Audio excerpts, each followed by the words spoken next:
Hello, everyone, and welcome to another fully live Friday episode of Hacking with Friends. My name is Kody Kinzie. I am a security researcher at Varonis, and today it's just me and my struggling computer as Killian is off again doing PTO stuff. So hope you're having fun, Killian. But good to see everybody on the stream today. I saw a lot of people in the chat before we even got started. And yeah, my computer's making a lot of noises. That's why I'm a little bit late. The camera just cut out. So if I vanish at some point, then just, act like I'm invisible. I don't know. But all right, so we have lots of news to go through today and also some other things I just want to shout out. So we had a lot of people asking like, hey, is there a place to carry on the conversation after these streams? Like a lot of the time I get here, the stream is just picking up, I'm starting to talk to other people, and then boom, it's gone. Well, yes, I went ahead and created a Discord community that is constantly evolving. We're going to be shifting things around and stuff, but I wanted to get it out there. I just dropped it in the chat. So if you are having a good time on the stream, if you want to continue the conversation, maybe keep networking with other people you're talking to, or even just get your question in to make sure that it gets answered on the next stream, you can check it out here. There it is. And, we're, as I said, continuing to set it up. I see we've got like 16 people so far from the last stream. Really good to see. And then we have our live Q&A thing. So if you have a question for the live Q&A, you can go ahead and pop it in here. And not only can I answer it probably before I even address it on the stream, but it'll be, enshrined for other people to be able to come back and find in the future. I think the hardest thing sometimes is we answer so many great questions and we don't really like record them anywhere. So you kind of have to go back and watch some of our streams in order to get answers to those questions. So trying to break that out a little bit more and provide a place where all of our people in our community can, come and have a conversation. And of course, if you ended up supporting us by picking up one of our nuggets, and you can also ask questions about them. So yeah, go ahead and check this out. If you want to continue the conversation after the stream and you maybe want to submit a question that gets guaranteed to be answered on our Wednesday Q&A stream. So very cool. Thank you to everybody who encouraged me to do this as well. It's been a while in the making, and I don't like to create Discord servers without having kind of a plan for it. But this one is going to be a home for our community, a place for us to post our content when we do it, and also a place for people who are using our hardware to come and ask us questions or share their projects. So thank you to everybody who helped set this up. And also thank you to Aria, who was our guest on the last stream, who's definitely in the server, willing to answer questions about hardware.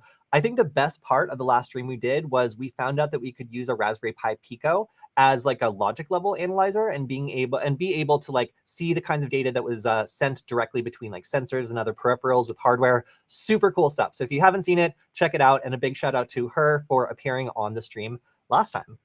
All right, so what else do we have going on? Well, some things I wanted to shout out. Last year at DEF CON, I was privileged to be the point of contact for a group of Norwegian journalists who are working with the Norwegian Institute of Journalism to learn hacker stuff. So we had some great presentations by Mikko Hompinen. I'm not great at pronouncing his last name. I'm sorry, Mikko. It's easier. I got to meet him. He was really great. They interviewed him for a number of different things, and I was really pleased to see the result of some of this investigative journalism come out a couple days ago. So if you happen to speak Norwegian, which I absolutely do not, then I think you'll enjoy the way this was cut together. And there's a lot of English parts as well. This is like kind of like going into the cyber war with Ukraine. And it, as you can see, has footage from DEF CON where I was the one kind of leading these people around and introducing them to the hacker community. It's so cool to see what journalists ended up doing with everything they got at DEF CON. They really took what we gave them and ran with it. So if you want to see some cool stuff, I will drop the link to this. Again, it is in Norwegian. I haven't figured out how to make the subtitles English. Not sure if you can, but if you figured out, please let me know, because I've just been watching the English parts. And also, Mikko is a fascinating speaker. He has a lot of really interesting perspectives on cyber war and where technology is going. So yeah, I got to watch this earlier, and I felt indirectly a tiny bit responsible for it by introducing these journalists to their sources and bringing them to DEF CON. So yeah, I was really, really pleased with this. And as always, if you haven't seen Mikko, he's very famous in Norway and other places around there. So his interview in this was also quite good. I'm trying to scrub around and find. Oh yeah, here we go. Here's Mikko. So one of my favorite parts of DEF CON was getting to sit in and listen to Mikko Hopkins. See, it's not just me. The last name's a little bit hard for Americans. But he gave a really great talk on like where things are going with cyber warfare in the future. Yeah, so this was a great piece of content. Again, it's in Norwegian. Sorry about that, everyone. But I was sort of indirectly involved in producing some of it by introducing them to their sources. And I wanted to give them a shout out for doing an incredible job. So super cool. And I was really pleased to see that this week. Also, some cool stuff with the Flipper. So everybody knows that the Flipper has like GPIO. It has stuff you can plug into it. It's been cool to see people on my timeline actually doing cool things with electronics. You can do it. Now, for me, it's a little bit expensive for me to be plugging stuff in and have it potentially fry like a GPIO port. Like I can think of like 10 other micro controllers I would use before the flipper to do this. However, again, it is really cool to see these projects coming out where people are building apps and making it so that you can do cool and interesting things within the flippers environment. Kind of an inspiration to me as a hardware designer, and something that I like very much. Yes, can I link this in the Discord? I sure can. Yes, I can. In fact, I'll do it right now since I'm the one operating this stream and also hosting it. Look at that. Look at that. I'm going to go to the general chat. Hello, everyone. Hello, PHP my admin. And here is, I should drop these in a dedicated thing, but what are you going to do? Okay, all right, let's keep going. So we also have, so I used to be a writer at Nullbyte, and there is a problem for cybersecurity writers. It is the fact that it's really hard to find good like stock photos for like some of these really abstract articles. And I think that Bleeping Computer is one of these outfits that like frequently has this problem. I was kind of looking last night as I was going through the stories. I was noticing like this little, this little chain doesn't even go all the way up. Like, is this AI generated? Like, could it be? And I ended up reverse looking it up on Google, and I found like, no, this is actually just like stock footage that's been out for a while, it looks like. However, I was able to then just describe this to Bing's free image generator, and I was able to get something that I thought was about as good. So it's a really interesting time that one of the most annoying things about making cybersecurity content, especially written cybersecurity content, which is like, like finding these stupid stock photos that look like halfway like what you're describing. While I did get a lot of my queries on Bing blocked because they were, I said like hacker or criminal. I even took I did an experiment to see if I could take some of just the first paragraph of an article by Bleeping Computer, put it into Bing Image Creator, and then get headline images. And it turns out, because they cover cybercrime so much, those are all like banned words, and I wasn't able to get any output that was very good. But I was still pretty impressed to see that this might actually be a solved problem for cybersecurity writers. So Bleeping Computer, take note.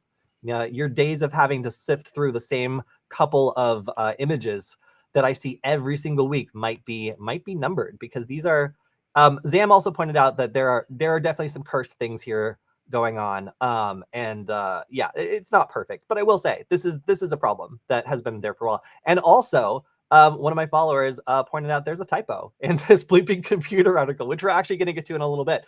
Plug Walk Joe was called Plug Walk Joke. That's not very nice. Get on it, Bleeping Computer. All right, so then I like to talk about tools every so often, and the dumbest of tools sometimes is just a strategy. Some types of facial recognition really don't do well with multiple faces. And can Bing make a good picture of my cat? Yes, actually, Midjourney did a little bit better. Midjourney did a version of my cat that was like a hot air balloon, and that was like going over this like gorgeous valley that really was stunning. But yeah, but Bing, like I would say, is a close second. It's really annoying to me that they've started blocking specific terms. However, I will say, you want to know my favorite escape on Bing? I'll tell you guys right now. If there's a banned term on Bing, image creator, that you want to create anyway, just misspell it.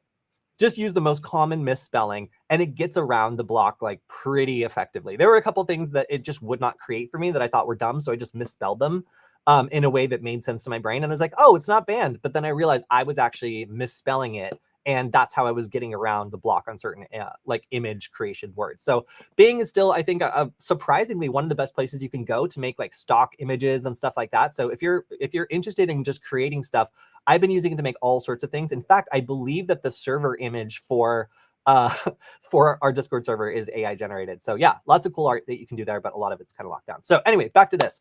A lot of AI systems that are doing facial recognitions really suck at dealing with multiple faces. They'll kind of like lock on one and ignore the other. So I was able to determine that like regular sunglasses would not work to defeat this relatively basic facial recognition system. It was a little bit better than just using a microcontroller, and it uses Python like a full system in order to do a decent job of getting through obstacles like sunglasses or other things that might confuse like a cheaper version.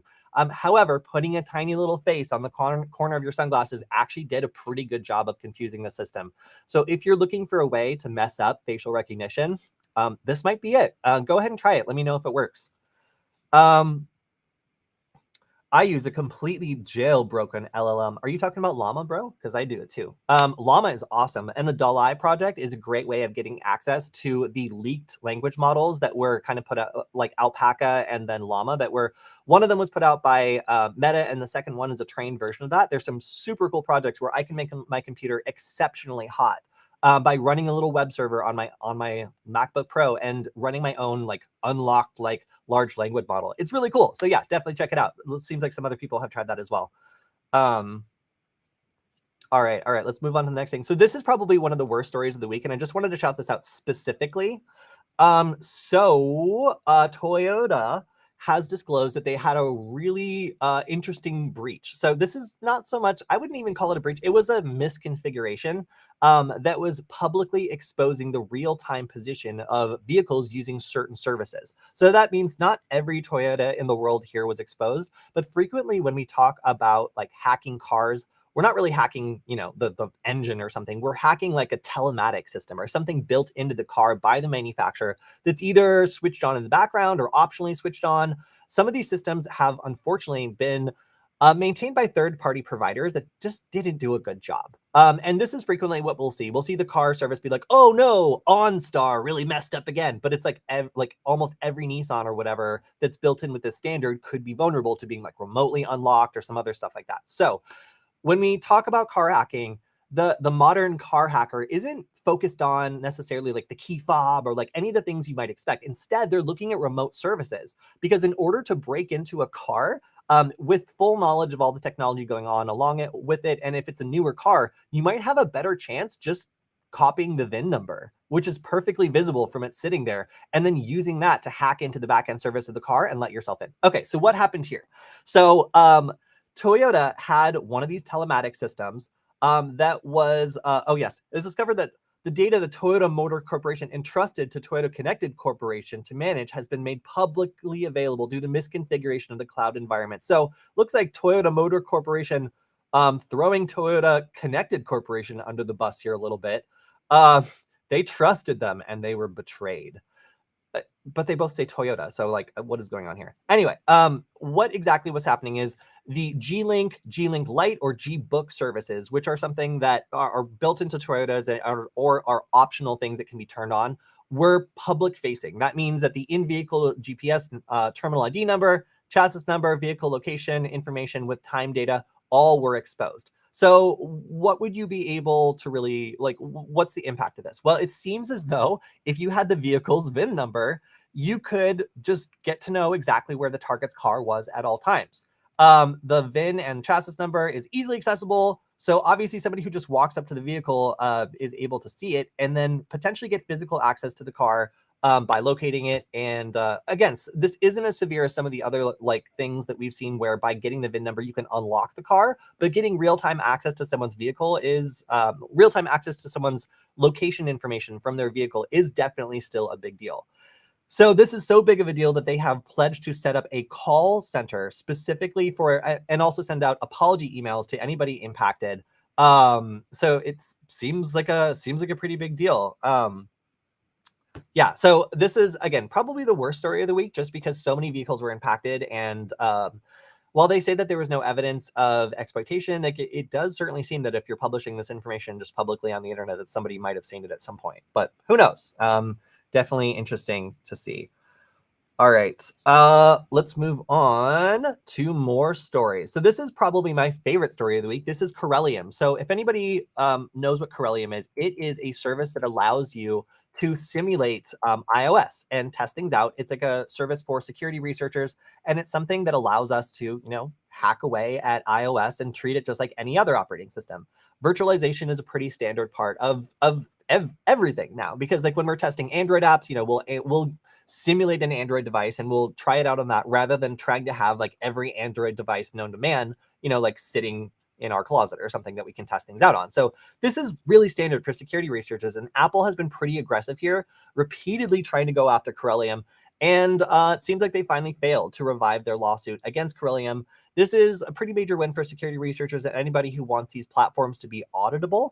And the most important thing here is that the judge ruled that Corellium's product is a service for advancing the technology. It is transformative. It is outside the domain of copyright. And it means that Apple cannot use its copyright to stifle innovation around its product in this case. So really good. Happy to see this. Not a lot of good news on the show sometimes, but yeah, it is a win for people who audit iOS systems and who want the platform to be more easy for people to discover vulnerabilities in. All right, so this is probably the biggest story of the week, and that is going to be the FBI nuking the Russian snake data theft malware with the self-destruct command. So what is going on here? Well, when you need to exfiltrate lots of sensitive information, it's pretty easy to shut down infrastructure that you don't own.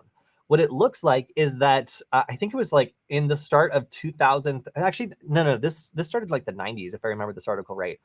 So in like the 90s, this branch of the Russian security apparatus decided that they wanted to be able to exfiltrate information via its own network that was a clandestine, like infected network of computers around the world. So think of like Tor, but like evil and like only working for the Russian government and then also running on infected computers instead of ones that are voluntarily running it.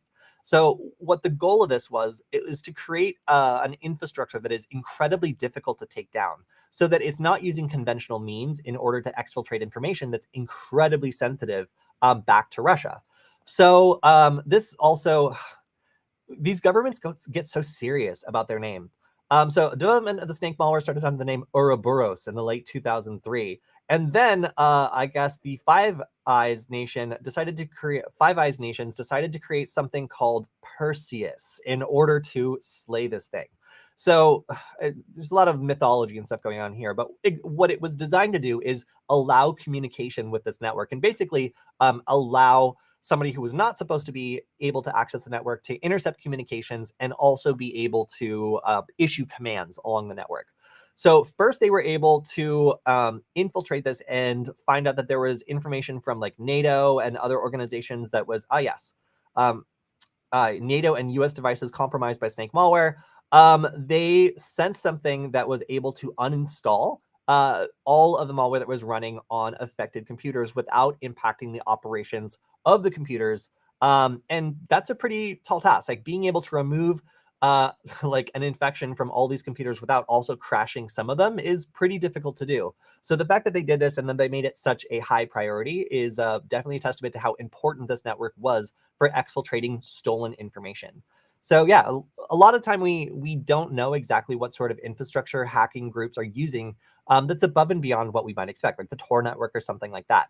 But for like highly sensitive things that you definitely want to get back to you, that you don't want touching a public network like Tor, this was a major operation for the FSB. And it seems like now that it's been taken down, a major blow for the infrastructure responsible for delivering some of this classified information that's being stolen.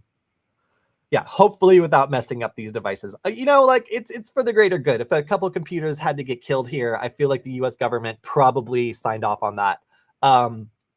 But the fact that, oh yes, and the nicknames here are also something I find very funny. Water bug or venomous bear. What a horrifying thing to think about, a venomous bear. Like, stop introducing new nightmares into this already frightening scenario. So yes, they've been orchestrating cyber espionage campaigns, and it's pretty cool. Just seeing like how far, honestly, they were able to spread this, like over the course of however long they were running this. Looks like there are suspects behind attacks with the U.S. Central Command, the Pentagon, NASA, Eastern European Ministry of Foreign Affairs, and the Finnish Foreign Ministry. So they had a lot of very high-profile targets that had information exfiltrated through this snake network, which is now apparently destroyed. All right, moving on. Next up, we have, I don't care about this one. We're going to skip this one. We have so much to go over. I want to talk about this one. So I've talked a lot about QR codes and how they can potentially be a problem. I kind of wonder where this one goes, honestly. But people are naturally curious about QR codes. So when I used to work as a security guard, I would have instances where like a show would be moved or something, and I would put up a sign that says, "Your show is downstairs, go downstairs for the show." And people would just get in line and they wouldn't read it. So sometimes I would just print out a giant QR code and put it right before they talk to me on like a placard facing them. And a lot of the times people would actually scan the QR code to see what it said while they waited for a second for the person before them to get in. And they would find out that the show had been moved downstairs and then just leave me alone. People's natural curiosity to scan a QR code and the inability to tell exactly what's in it is a big problem.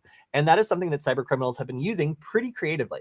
So I used QR codes to basically be able to track people's phones by having them connect to a Wi-Fi network that constantly has their phones screaming out the name of the network because it's hidden.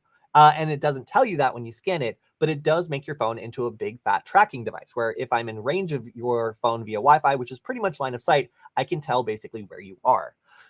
This is some novel attacks that took things in a rather predictable fashion towards financial crime. And the victims here actually attempted to use a QR code to download an app from a bubble tea shop.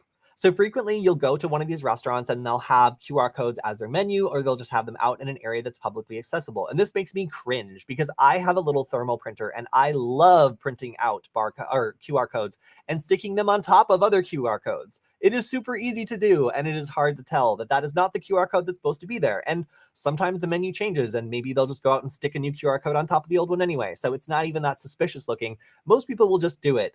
In this case, a Singapore woman lost $20,000 after she scanned a QR code and downloaded an app, which overnight, apparently drained her bank account after gaining access to her phone.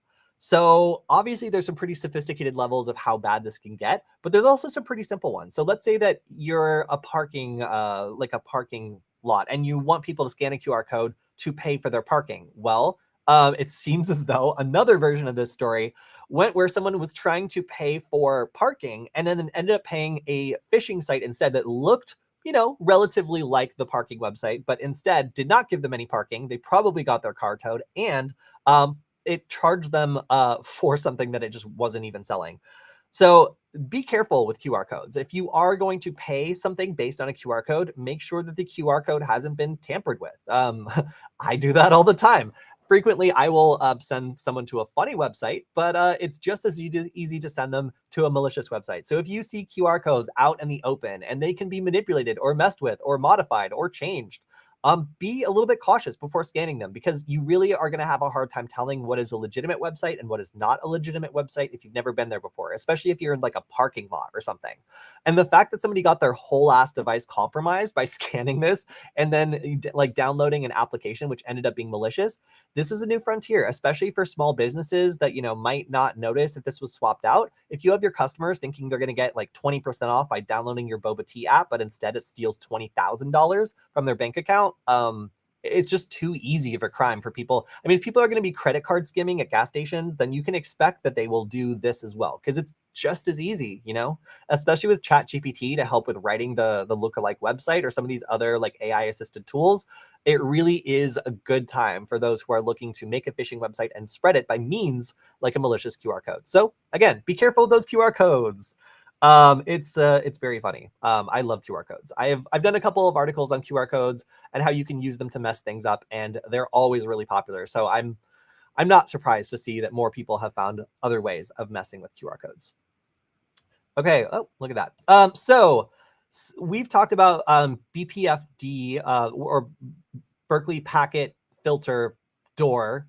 It's kind of like a backdoor thing where you use a Berkeley packet filter to listen for like magic packets, which can be basically sent from anywhere, which allow the attacker to initiate a connection with this Linux device and then do all sorts of bad things. What's notable about this is that it is incredibly stealthy, and it had been operating for a long time, since 2017, without being discovered until about a year ago when it was first found. So the Berkeley packet filter is something that sits within the network communication and filters out packets based on a set of rules. And what's interesting about this malware is it uses this rule set to kind of define the way that it behaves and be extremely stealthy, so that people who are infected really have very little. Oops, I'm still pinning this comment. You can't even see me. And make it so that operators have very little indication that anything is going on here, because it literally won't do anything suspicious until it receives a packet with like a magic number that kind of kicks it on and allows it to establish a reverse shell or something else. So what's interesting about this new variant that just came out is it uses static library encryption. So it's harder to find. Its libraries are encrypted. It uses a reverse shell as opposed to a bind shell and IP table. So this makes it able to call out and basically, instead of having something call in, be able to call out and evade firewall rules. So that means that if you have firewall rules that are preventing suspicious communication from coming in, this will get around it because you'll actually have the infected device dialing out. So the other things that were interesting about this update is there are no longer any hard-coded commands. All commands are sent through the reverse shell, and there's nothing hard-coded in the actual malware itself. That means that it's the kind of like very simple C2 server communication that was happening before is now happening in a reverse shell, and there's nothing that can allow someone to kind of like reverse engineer this to figure out what its functions are as easily. So now we're taking all the functionality of the script, and instead of allowing security researchers to potentially discover it in the malware itself, we are now restricting that so that in order for someone to pull down these commands, they would basically need to infect themselves, connect back to the server, and then wait for commands. And that means we could do other checks to make sure it's not a honeypot or something before giving away our capabilities. Very sneaky, very sophisticated, and makes it so it's way harder to detect. And of course, we also have file names, which are no longer hard-coded. These are all variations that have happened since the original discovery in an attempt, presumably by the original author, to make sure that this very, very good investment stays working for a very long time. So we are definitely not done with this. If you're interested in like stealthy malware and like packet filters and stuff, like this is really cool. This is one of the most interesting pieces of malware that I've covered in the last couple of years. So yeah, Berkeley packet filter door malware is definitely something. I should just call it BPFD door. BPF door. Yeah, there you go. Is a really cool way of looking at how technology can be used to be incredibly stealthy, because it's kind of like living off the land in the way that uses something built into the Linux kernel to deal with packets and filter them in order to do the most important part of what it does. So really cool malware. I mean, as cool as like, malware can be.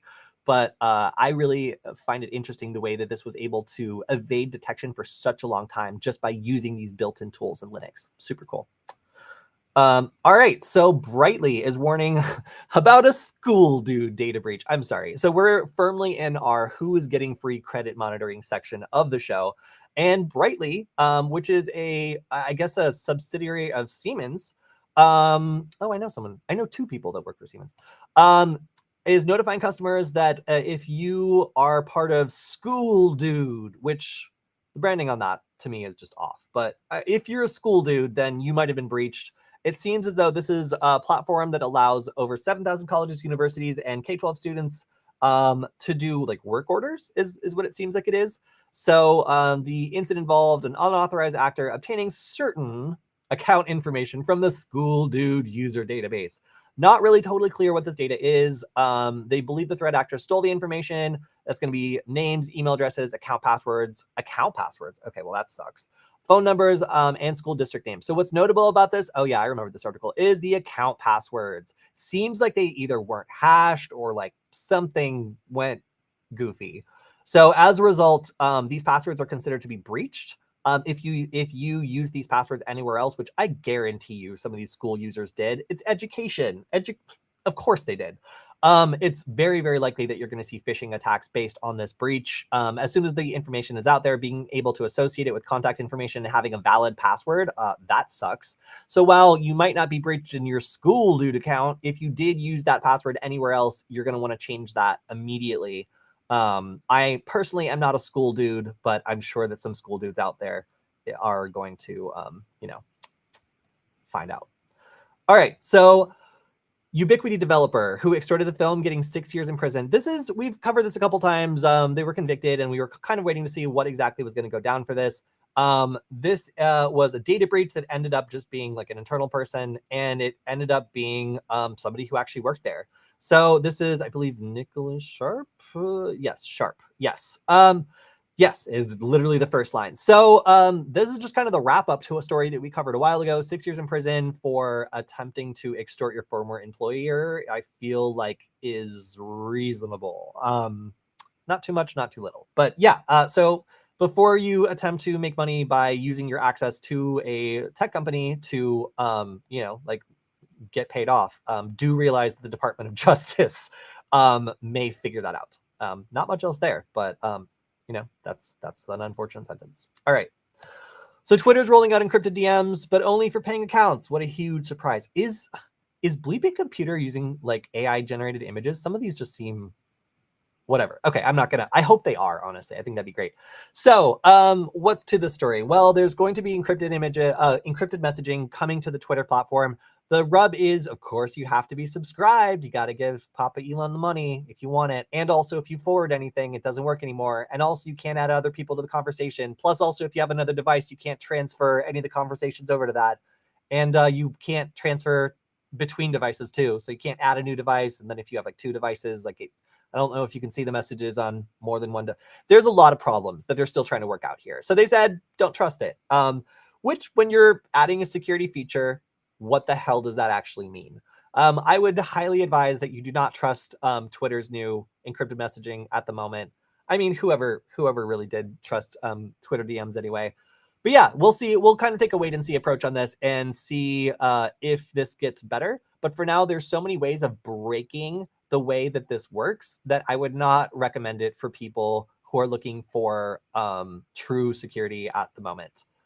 Yeah, so again, free Twitter users will not have the ability to use security. Thanks. Yeah, you can probably see how I feel about this. I don't care. I already use Signal.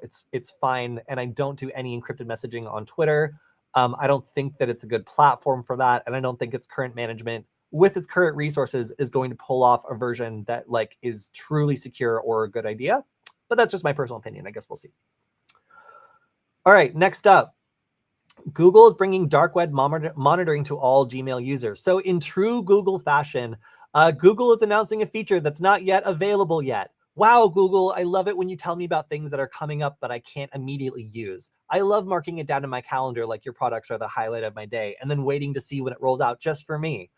In this case, it appears that Google is going to allow all Gmail users to see whether or not their email address appears on the dark web and give them a security posture suggestion based on what kind of information is found around that. So it could be phishing information, passwords, really just kind of going through and trying to tell you what kinds of places your email address might be on the dark web. Now, this seems like an interesting feature, and it's currently available to Google One subscribers, which I forget what service that is. Seems like I'm subscribed to it on one of my 30 Google accounts, but I don't even remember what that is for. I don't know what it's for. Maybe someone could tell me again. Maybe it's for like extra space. Again, I don't really care. It seems like this is coming soon. It's not clear where this is rolling out. It's not clear how many people will get access to it initially. Can I just say I'm so tired of these stupid Google like rollouts where like they have like an exciting product announcement that you can't try like when you read this. Like, what is the point? Just tell us when we can get it. So I immediately went through, and the reason I'm pissed is I wasted my time yesterday while reading through on all the stories for today and like actually tried to sign up for this to see how good it was. And of course you can't do it. So if you're watching, don't waste your time. It's rolling out and you won't get to know when it's going to happen until then. And up until that moment, they will still attempt to sell you on Google One. So, you know, I'll let you know when it comes out, but it is, I'm just so tired of this. Like everybody wants to try stuff like the second it comes out. Like why just announce something that like you can't access? I don't know. Okay, I'm done. Sorry, Google. All right. So now let's talk about data breaches. So sometimes we see data breaches from criminal enterprises that are trying to, you know, make a ransom, and other times we see it from cyber espionage. There are some times that those two are like the Venn diagram between those two is just a circle, and North Korea is kind of the primary case for that. North Korea often will go after data for the purpose of espionage and then also for the purpose of, you know, making some bitcoins to get around sanctions. And in this case, it seems like an investigation has revealed that North Korea expended a good amount of resources attacking Seoul National University Hospital in order to gain information on a stunning amount of people in the country. They attributed this based on intrusion techniques in the attack, IP addresses, website registration details, and the use of specific language in North Korean vocabulary. That's funny. Because like I'm not Korean. What am I going to tell them that they're wrong? But anyway, so at this point, it looks like 831,000 individuals, most of whom are patients, are affected in this data breach. Obviously, there's no real knowledge of what this is going to be used for. It could be used for political purposes. It could be used for military purposes. It could be used for extortion purposes in an attempt to raise money. But either way, it's an interesting example of how these sorts of like medical institutions that are responsible for tons and tons of sensitive data for lots of people are becoming increasing targets. All right, next up, the worst story of the whole week. Congratulations, everyone. We've made it here. So YouTube has decided that they want you to support poor little content creators like me by blocking ad blockers. So you can't watch videos on YouTube until you disable your ad blocker or pay them for a premium subscription. Do you guys know how much money I make on my YouTube channel? Literally nothing. Nothing on Nullbyte, nothing on Hack5, and nothing on Security Forward. So please, please support me by paying Google. They need the money so bad. I'm kidding. But yeah, so this is dumb. It's basically an attempt to get people to disable their ad blockers or just not get to see YouTube, which makes me think that people will just go look at something aside from YouTube. I personally have kind of started watching a lot more TikTok content than I have on YouTube. You know, I still watch YouTube content, but like, frankly, the ads annoy me when I'm not using an ad blocker. And I just wouldn't sit through them, honestly. I am from a generation that is like, that has been like slowly weaned off of ads to the point that I find them an intrusive reminder of being shouted at by my TV while attempting to enjoy a program. There's nothing that I want less than more advertising in my face when I'm already wasting time consuming content. So, yeah, no, this sucks. So again, in typical Google product rollout, it's not clear who will be affected by this, where it will be rolled out, or how you can get away from it.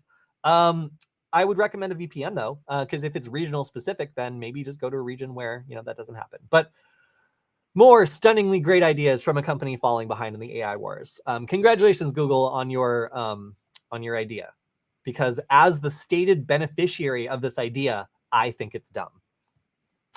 All right, next up. Oh yeah, it's plug walk joke. Bleeping computer, you need to fix this. This is rude. Did they fix it already? I pointed it out. Let me refresh. I haven't. Oh, it's still here, you guys. Okay, cool. So Plugwalk Joe, sometimes known on the internet as Plugwalk Joke, has pleaded guilty to multiple cybercrime offenses, including SIM swapping, cyberstalking, computer hacking, hijacking high-profile accounts. You might remember this from the time that like a bunch of very important people's accounts were taken over and then sold online. This is connected to that. So a lot of these attacks were SIM swapping attacks. So it's porting over a phone number of a victim and then using it to gain access to all of the accounts under their control by resetting it via 2FA codes and all that stuff. So, 2FA codes are not very secure in the face of this type of attack. So being able to talk somebody into a phone company at porting over line is not that difficult. And it seems as though they were able to steal $794,000 worth of cryptocurrency, which certainly makes these SIM swapping attacks worth it in terms of financial windfall. So these accounts were linked to a cryptocurrency giveaway scam, allowing, so they were able to also then use their access to these things like Elon Musk's account, Apple, Bitcoin, Bill Gates, Uber, and Kanye West to push cryptocurrency scams, allowing them to steal another $105,000, which is not unfunny. However, it is definitely a crime. So it seems as though this is kind of rounding the corner. I expect we'll have an update with like sentencing or something like that in the next couple of weeks. But yeah, a lot of the time when criminal hackers try to make a business out of what they're doing, that is when things become so traceable and so hot that there's no opportunity to walk away from it. And in this case, hijacking like Apple and Kanye West and whatever's and Elon Musk's accounts for financial gain is going to get you some attention. So yeah, turns out that impersonating some of the richest and most powerful people in the world was not the most subtle way of earning a buck. All right, moving on. We have GitHub doing something moderately good. This is I would consider this to be good for you, annoying for me. So as somebody that likes OSINT and likes digging around in information online, I love it when people leak secrets. I think it's great. I think it's wonderful. Not for them, but for my investigation. Yeah, it's wonderful. GitHub is now going to be automatically blocking any pull request that has sensitive information, and it says that it has a very low false positive, which is great. Like I think that there are so many times where I will paste in like credentials or something else in a test and then forget to remove them in production, and this is such a common thing that developers and people who work with this sort of thing all the time must have it happen a lot more often than me. There's platforms that I use like CircuitPython, which has gotten so tired of this that they've basically like moved everything over to a separate file. So like when you're committing your code file, you're not actually committing any secrets because that's kept in a separate file called secrets.py. that's just how prevalent this problem is and how many different kind of facets of the programming world have to deal with this. So GitHub is making it so that if you push something, it'll give you an alert. It'll tell you exactly what is the problem. It'll tell you where the secret is and then how to fix it. So while, of course, this is going to be annoying for people who are trying to push secrets deliberately, I imagine there's a way around it. To push, remove the secret from the commit, or follow this URL to allow the secret. Okay, yeah, so there is a way of getting around this if you do want to deliberately push the secret, but most people do not. They do not want to push the secrets. They're doing it by accident. They're working for a company. They're contributing something to an open source project, and they forget to take it out because there's just a lot of code, and they're tired, and they've got something else going on. So this is a huge problem for security people that GitHub is trying to proactively create safeguards in their product to make sure that it's harder to do this by accident. This is a good thing. I think that this is actually really wonderful, and I am happy to see it happen. All right, what's up next? We got, all right, so more cybercrime. So this is a Spanish police have dismantled a phishing operation that is also linked to a crime ring. This is banking scams, like SMS-based phishing scams. It's a lot of like phishing and scamming, and it seems as though this was just like a criminal organization that figured out they could make money via these like other scams, and then we're using it to scale up and do things like, buy money and or buy like weapons and drugs and things like that. So this is the this organization. We're stealing credit cards, purchasing cryptocurrency, and then exchanging with fiat money going into a common box. The one part about the story I think is interesting is that with all of this going on, like phishing and all this stuff, when they were making all this money using money mules and whatever else, they were trying to buy money to the Dominican Republic, send money to the Dominican Republic to buy real estate. So like one of their like primary goals was like, sorry, I'm trying not to sneeze. One of their primary goals was to like use all this whole operation to buy money in the Dominican Republic. Who knows what they were thinking? Anyway, aside from that, this was a pretty run-of-the-mill like cybercrime sting in that like there was a lot of phishing here, like trying to hide the money, like buying more criminal stuff with the ill-gotten gains. Like nothing too crazy here aside from the purchases of like real estate. I don't really know what that's about. All right, next up. So this is I know about Cisco. It's a huge food distribution giant, and they are warning about a data breach. So my hope here is that this doesn't turn into any sort of like operations impact, because as we were talking about last week, like there was a cold storage company that got ransomware last week, and that was causing like orders to be delayed and all sorts of cold storage problems that are a big deal because they're super time sensitive. They're often dealing with either very expensive or very sensitive products. So having your entire network taken down is a really big problem. In this case, it looks as though this is primarily like somebody that's trying to make money by exfiltrating information and threatening to leak it. So it looks like on March 5th, 2023, Cisco became aware of a cybersecurity incident. I know that we're keeping track of the way that companies are framing their breaches and attacks and stuff, but we've had a cybersecurity event, an encryption event. A cybersecurity event seems like a pretty good middle of the ground way of describing this. Perpetrated by a threat actor believed to have begun on January 14th, 2023, in which the threat actor gained access to our systems without authorization and claimed to have acquired certain data. So the fact that they've claimed and that they've made contact with this company means that they're threatening to release the data, and they're trying to extort them for it. Is what I would surmise. The investigation is ongoing, and they're in the process of preparing to comply with its obligations with respect to the extracted data. What does that mean? So that typically means that they're in the process of doing remediation, and they're assuming that they're not going to pay. The threat actor is going to drop information related to operations of the business, customers, employees, and personal data. And yeah, so this is a ransom style situation, but not ransomware. This is an exploitation style attack. So we see a lot of this because frankly, it's easier. Like if you can just get the stuff and exfiltrate it, it's often easier than like gaining right access to everything and then attempting to destroy it and setting off at a bunch of alarms potentially. Sometimes there are organizations that specifically are just exploitation, where they just want to exploit you by threatening to release the data. They're not interested in ransomwaring you. And other times they'll do both. They'll really do whichever works. And maybe the ransomware part didn't work out, or they were caught before that happened. They managed to gain access. They exfiltrated data, but then before they were able to ransomware everything, or maybe during the ransomware attack, they were detected and locked out. That happens pretty commonly. So no impact on customer service and business operations. That is the bright side. This is obviously more like reputational risk and managing like, confidential data at this point. It seems as though, as we say over at Varonis, you can't unbreach data. So this is, once the data is out there, it's really hard to do anything about it. And it looks like Cisco is in the process of figuring out exactly what to do with the exfiltrated, about the exfiltrated data, and kind of making plans to get a bunch of free credit monitoring, if I had to guess, for anybody involved in the breach. All right, so let's talk about cybercrime infrastructure. We talked a little bit about the snake network. What would be a version of the snake network that's, instead of dedicated towards like exfiltrating classified data, more focused on like sending a bunch of packets or a bunch of web traffic all to one specific server with the aim of stressing it or taking it down?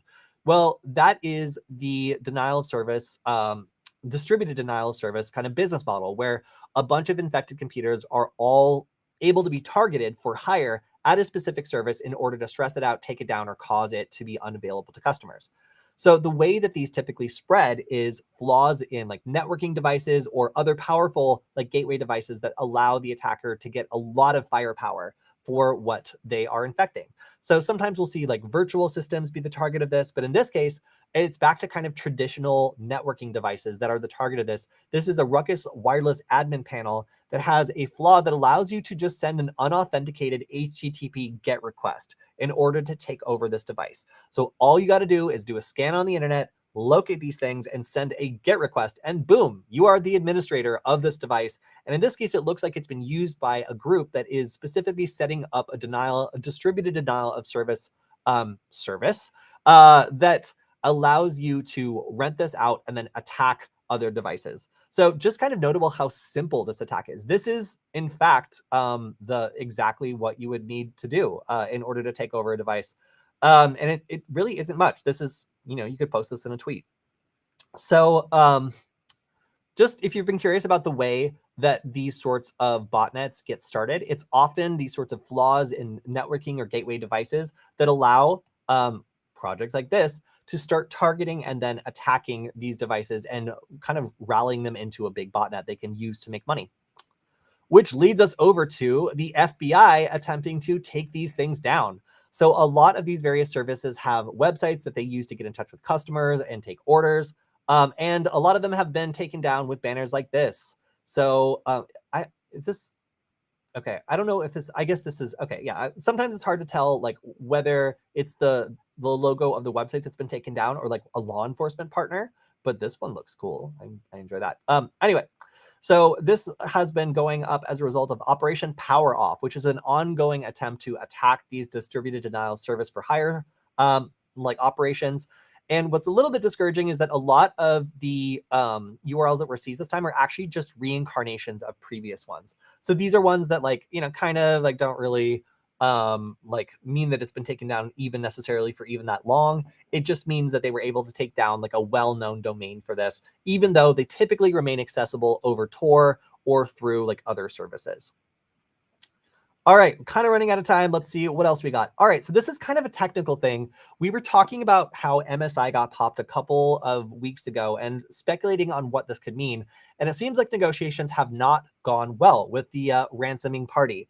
It seems like the Intel bootguard private keys now have been leaked. And what that means is if you are relying on some security features, like the ability to block the installation of malicious UEFI firmware, that is no longer going to work on MSI devices. So this article is a tiny bit confusing because like sometimes Intel is saying, this only affects MSI devices. It doesn't affect Intel. Whereas MSI is saying like this affects more than MSI devices. It looks as though the attackers are demanding a $4 million ransom, and after not getting it, have started to release this. And this basically breaks the security for firmware protection. It makes it so that with one of these forged keys, somebody could write their own firmware and successfully upload it and be able to get a foothold on a system that otherwise would not be possible. Now, typically this involves like having direct access to a computer, but hey, like there are ways that this could still happen.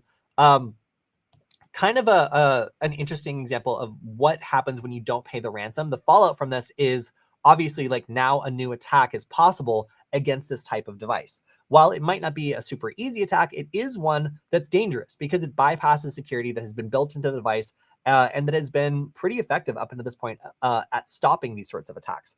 So now that somebody has broken in and stolen the private keys and released them, it's going to be virtually impossible to stop these sorts of firmware installations on this specific type of computer. Kind of sucks. And then I think this is probably the last story we have time for today. Microsoft is enforcing number matching to fight MFA fatigue attacks. So what is an MFA fatigue attack? So I hadn't kind of like forgotten that this was a thing, but imagine it's the middle of the day. You are trying to go about your work and all of a sudden you start getting a bunch of like two-factor authentication notices where it's like, do you want to sign in? Do you want to sign in? Do you want to sign in? And all you have to do is tap yes. The problem is that a lot of the times threat actors will rely on people either hitting yes by accident, not fully reading the prompt, or just flooding them with these periodically so that at a certain point, it's either kind of likely that you hit yes by accident or it just like becomes so annoying that you press yes in order to make it go away. That's the way that somebody who steals your account information could potentially make it so that you, just hit yes and then you get into the account. So, or they get into your account. So this has been such a problem. It's called push bombing or MFA push scam. Just flooding the target with mobile notifications, asking them to approve. This is something that Google has actually recently changed too. I noticed that this is something that I'd never seen before. And then suddenly when I'm logging into an account, it doesn't just ask me to hit yes. It now asks me to confirm with the number. So what does that actually look like? So when you're already signed in on a device, you will get a notification that says, do you want to sign in on this new device? Do you want to approve it? And usually it says yes or no. Instead, they are now pushing this where it'll have a number pop up for you and you need to communicate that number to the device that's attempting to join your account. So that is different from just, hitting yes. And there's no real possible way for the victim to communicate this number to the attacker without being at least aware that somebody is trying to sign into their account or that like the number is being requested and another device needs it.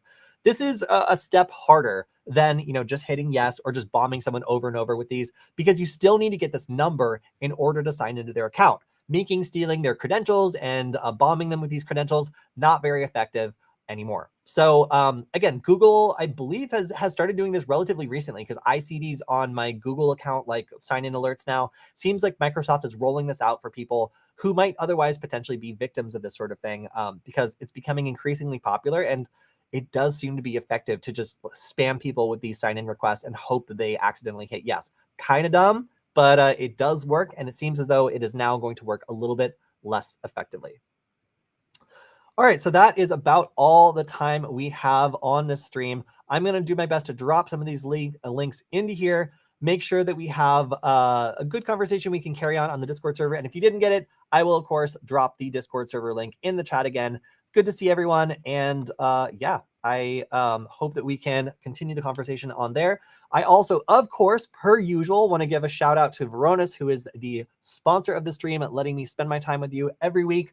This week, I think we're still going on the data security posture management. If you want to go to varonis.com/Kody, that's me. I did that. You can check out the DSPM workshop happening on May 24th. That's still coming up. It's going to be talking about how major companies position themselves to make sure they don't get popped when they do get breached. It's kind of considered to be inevitable that companies are going to get breached or that someone is going to get their credentials stolen or their device infected. It's more of a posture of how you can make sure that your data is set up in a way that even if one person or even like a couple computers get breached, it doesn't affect the entire organization. So check it out if you're interested. You'll get 1 CPE credit, and it's always nice to support the sponsor. So head on over to varonis.com/Kody because they do check how many people click that link.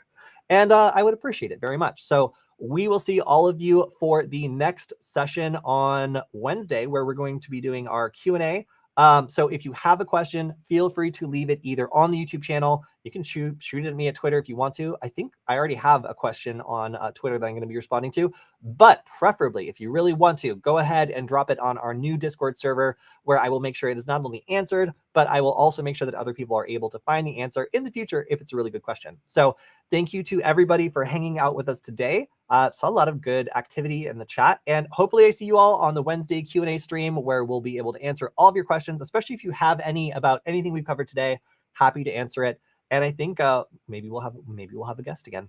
All right, see you next time, everyone. Bye.